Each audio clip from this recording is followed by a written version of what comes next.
Tippy time my damies, Topcat here and welcome back to the channel.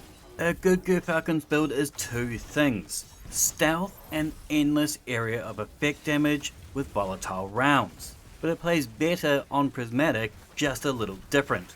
Firstly, we need to utilize Stylus Executioner. This makes us invisible after we kill any target that is debuffed.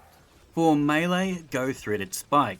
It's the strongest one-off melee. It severs targets so they do less damage to us, and we'll get back melee energy when we catch that melee when it returns. I'm using that grapple melee / grenade. This is going to apply Unravel on hits. It's got great mobility and it does more damage than our slow grenade. We're going to need that darkness ability tree to balance off our void weapons that are required for a volatile kit. Using that ascension aspect, whilst airborne we long press our dodge to jolt targets below.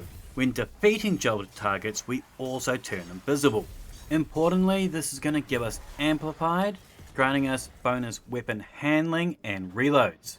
But even more important, we can make the most of the galvanic armor mod in the artifact. This gives us a 30% damage resistance against bows. This is available to us for that 15 seconds amplified is active. Using Facet of Hope, whilst we have an elemental buff, our class ability regenerates more quickly. With a 50 plus mobility, you'll have that class ability back to you whilst you're still amplified. Like the OG, I'm rocking Tether, but this kit will also work with Strand or Stasis if you prefer otherwise.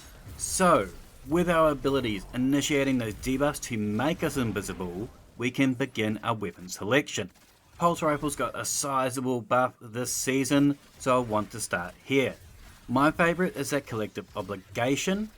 This 390 raid pulse has a great perk called Void Leech. This stores a void debuff. In our case, it's going to be volatile when we need it.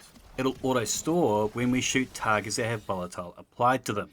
We then long press our reload to give us those volatile rounds for 15 seconds. Additionally, with its trait Umbral Substance, this will automatically reload our weapon when we become invisible. This will allow us to throw out as much of that purple space age as we want without stopping. In most content, this is going to be my preferred option, but if running a Grandmaster Nightfall whilst being 25 under, you may prefer a little more stopping power. The Graviton Lance is already one of the best area of effect primaries out there. Anybody who farmed Onslaught can attest to that. Grav Lance plus Gyrfalcons, that's gonna scissor bang all your barrier champs into submission. The Berry Bloodline exotic sidearm is a great option, particularly if dealing with unstopped champs. This weapon is similar to those very popular rocket sidearms. It's got a higher level of survivability though, as we can grant any subclass Devour, healing us on weapon kills, and it weakens our foes on multi-kills. Now the Monarch has long been a popular choice as its precision hits spread poison. This comboed with volatile rounds is a great option. It's got built-in overload, so that is 4 great exotics to ruin champs with. That said, it didn't fare as well as the others without a weekly Void Surge. I actually preferred to run a Void Sword, like the Falling Guillotine, as it always has that 25% overcharge when we equip that mod in the artifact. But Void has tons of great options, you do you. I would like to suggest though running a weapon in that kinetic slot that can either do slow, shatter or sever. This just makes those invisibilities come effortlessly. I like the name's Lance from the Warlord's Ruin dungeon. It has slice so we can debuff. We also got both the overcharged armory mod and the anti-barrier snipers in the artifact to make them hit 25% harder.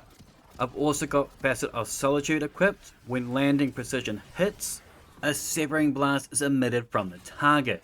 Whilst Transcendent, this is even larger. Now any weapon is capable of making us invisible. The second trait on our exotic class item we want is the Spirit of Assassin.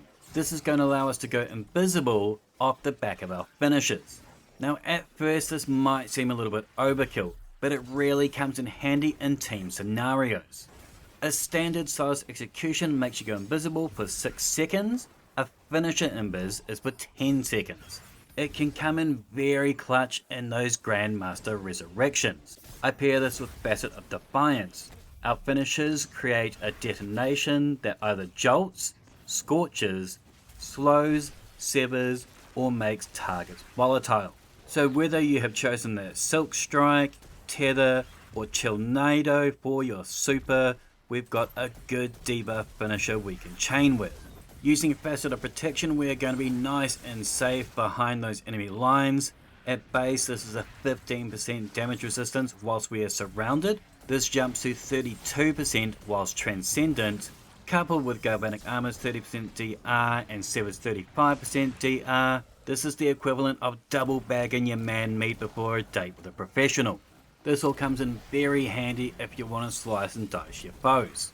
I'm running Facet of Awakening. When we rapidly defeat targets with either light or darkness damage, we generate an elemental pickup.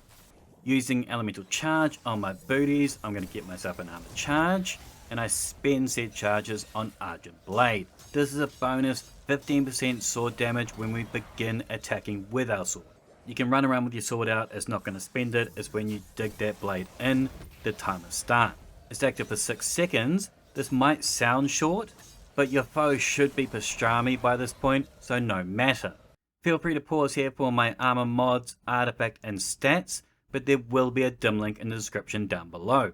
This GYRFSSASSIN has all that purple space age we are used to, with more ways to initiate it, and a level of damage reduction that leaves Void 3.0 in its wake. But I would love to hear your thoughts in the comments down below. What's your favourite volatile weapon?